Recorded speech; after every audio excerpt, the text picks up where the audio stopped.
सत साहेब जय हो। बंदी छोड़ के बंदी छोड़ सतगुरु रामपाल जी महाराज की जय हो।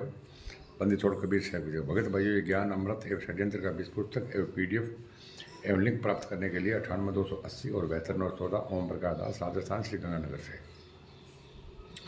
भगत भाइयों, इस पुस्तक में कुरथा, बरवाला और सुडानी तीनों का संपूर्ण खुलासा है। और भगत भाइयों, ये सीनियर एडवोकेट बिहार के शशि भूषण दास जी परमात्मा की देव हुई है, जो ये आज पुस्तक अपने बीच में मिली है। भगत भाइयों, तो हमारा हाथ जोड़कर निवेदन है, प्रार्थना है भगत भाइयों, कि इस पुस्तक को आप एक बार अवश्य पढ़ें। भगत भाइयों, इस पुस्तक को जितने भी कोऑर्डिनेटर हैं ना, जितने भी कोऑर्डिनेटर भगत भाइयों, सब कोऑर्डिनेटरों ने पढ़ लिया भगत भाइयों। इस पुस्तक को श्री हुड्डा ने पढ़ ली भगत भाइयों, महेंद्र ने पढ़ ली, राज कपूर ने पढ़ ली, राम कुमार ढाका ने पढ़ ली, बलजीत ने पढ़ ली, टोटल कोऑर्डिनेटर ने पढ़ लिया भगत भाइयों। आपको पढ़ने के लिए बोल रहे हैं, आप मत पढ़ना, आपका नाम खंड हो जाएगा। भगत भाइयों, जब संजीव हुड्डा ने कहा था कि इस पुस्तक को मैं गलत सिद्ध कर दूंगा, तो उसको डिबेट के लिए बोला था, उसके वाक्यों निकल गई। उसको बोलो डिबेट करने के लिए हम तैयार है। शशि भूषण दास जी ने 25/2/24 को डिबेट के लिए आमंत्रित किया था, लेकिन सब मैनेजमेंट के गुंडों के हवा निकल गई थी भगत भाइयों। तो इसलिए भगत भाइयों, हमारे हाथ जोड़कर निवेदन है, अगर संत रामपाल जी महाराज को बाहर जाना है तो इस पुस्तक को आपको एक बार अवश्य पढ़ना पड़ेगा, ताकि आपको पता चल जाएगा कि ये RSSS के गुंडों और RSSS के गुंडे ही हत्यारे और बलात्कारी हैं। संत रामपाल जी महाराज को इन लोगों ने आजीवन कारावास करवाया भगत भाइयों, और इन लोगों ने ही देशद्रोह का मुकदमा लगाया भगत भाइयों, जिसके अंदर संत रामपाल जी महाराज को फांसी का प्रावधान है।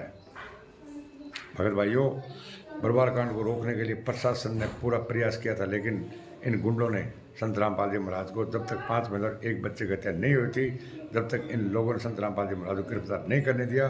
और जब 5 महिला और 1 बच्चे की हत्या हो गई भगत भाइयों, उसके बाद में ये खुद भाग गए, पुलिस की गाड़ियों पर चढ़ कर भाग गए। ये मिले, इन लोगों से मिली भगत थी भगत भाइयों, ठीक है ना। वो सब भागे। उसके बाद में संत रामपाल जी महाराज को गिरफ्तार किया और आजीवन कारावास हो गया, शास्त्र मरते दम तक, और देशद्रोह का मुकदमा चल रहा है। और बरवाला कांड को रोकने के लिए भगत भाइयों प्रशासन ने बहुत कोशिश प्रयास किया था, लेकिन इन लोगों ने एक भी नहीं सुनी। बरवाला कांड को रोकने के लिए प्रशासन का प्रयास, बरवाला कांड को रोकने के लिए हरियाणा प्रशासन ने काफ़ी प्रयास किया। सरकार ने एयर एम्बुलेंस अर्थात हेलीकॉप्टर की सुविधा मुहैया करवाने के लिए भी कहा था, भाई संत रामपाल जी महाराज को हम हेलीकॉप्टर से ले जाएंगे और हेलीकॉप्टर से वापस छोड़ देंगे, लेकिन इन लोगों को मंजूरी नहीं हुई। इनको पता है कि अगर ये मतलब यहाँ पर हत्या नहीं हुई तो संत रामपाल जी महाराज बरी हो जाएंगे और इन लोगों की मशा पूरी नहीं होगी, क्योंकि ये तो भगत भाइयों मठाधीश बनना चाह रहे थे। मठाधीश, ये तो गुरुवाई करना चाहते थे भगत भाइयों। इन लोगों ने पहले भी कहा था कि संत रामपाल जी महाराज जब 6 में जेल गए थे और संत रामपाल जी 8 में वापस आए थे, वो भी पर्सनल बॉन्ड पर छूटे थे भगत भाइयों। इन गुंडों ने संत रामपाल जी महाराज को, संत रामपाल जी महाराज को इन लोगों ने जमानत नहीं कराई थी, पर्सनल बॉन्ड पर छूट गए थे भगत भाइयों ये, ठीक है ना। तो हेलीकॉप्टर से ले जाएंगे, हेलीकॉप्टर से वापस छोड़ देंगे भगत भाई, लेकिन इन लोगों को ये पता था कि अगर संत रामपाल जी महाराज हेलीकॉप्टर से जाएंगे, हेलीकॉप्टर से आएंगे तो ये संत रामपाल जी महाराज बरी हो जाएंगे भगत भाइयों। हेलीकॉप्टर की सुविधा मुहैया करवाने के लिए भी कहा था कि हम संत रामपाल जी महाराज को कोर्ट में पेशी करवाकर उन्हें वापस आश्रम में छोड़ देंगे। साथ ही सरकार ने अपने प्रतिनिधि भी समझौते के लिए आश्रम में गुरुजी से मिलने के लिए भेजे थे भगत भाइयों, भी कैसे भी ये कांड न हो। लेकिन महेंद्र ने उन्हें गुरुजी से नहीं मिलने दिया और आश्रम की शंका समाधान वाले कमरे से ही बातचीत करके बाहर निकाल दिया भगत भाइयों।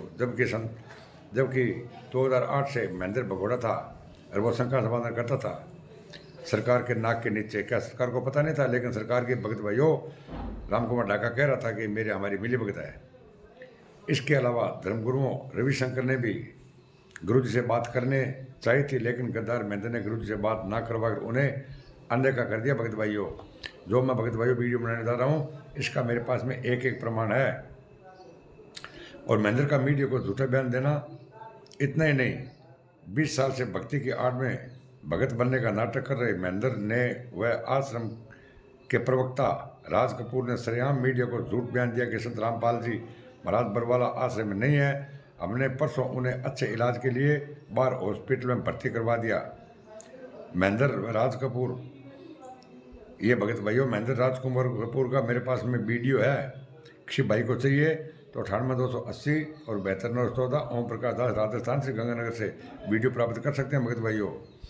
18 नवंबर 2014 को काला दिन, आखिरकार 18 नवंबर 2014 की दोपहर को पुलिस प्रशासन में राष्ट्रीय समाज सेवा समिति के कमांडो के बीच भीषण टकराव हो गया, जिसमें सैकड़ों की संख्या में भगत पुलिस के जवान घायल हुए और आश्रम की तरफ से 5 महिला, एक भगत व बच्चे की सहित 6 मौत हुई। राष्ट्रीय समाज सेवा समिति के षड्यंत्र के चलते सतलोक आश्रम बरवाला भारत सहित पूरे विश्व में निंदा व बदनामी का भीषण संत रामपाल जी महाराज पर यह दाग लगा दिए इन गुंडों ने भगत भाइयों।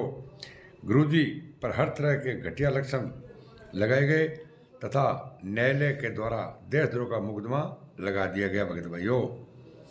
अर्थात सतलोक आश्रम मैनेजमेंट राष्ट्रीय समाज सेवा समिति अपनी मसा के अंदर सफल हुए। इन लोगों की यही मसा थी भगत भाइयों कि हम संत रामपाल जी महाराज को सजा करवा दें। जब 6 हत्या होगी उसके बाद में इन लोगों ने क्या काम किया, बता दिया कि संत रामपाल जी महाराज उस कमरे के अंदर है और प्रशासन ने जाके उन संत रामपाल जी महाराज को भगत भाइयों गिरफ्तार कर लिया और ये सब भाग गए। ठीक है ना। तो बरवाला कांड करवाने में भगत भाइयों RSS गुंडों का ही हाथ था, मुनींद्र धर्मा ट्रस्ट गुंडों का और कबीर परमेश्वर भक्ति ट्रस्ट गुंडों का। तो भगत भाइयों मैं आपको वीडियो सच्चाई से अवगत कराता रहूँगा, आप वीडियो देखते रहना, वीडियो को लाइक करना, कमेंट करना और शेयर करना और सब्सक्राइब करना न भूलें। साहब जय बंदी छोड़ सतगुरु रामपाल जी महाराज की जय हो।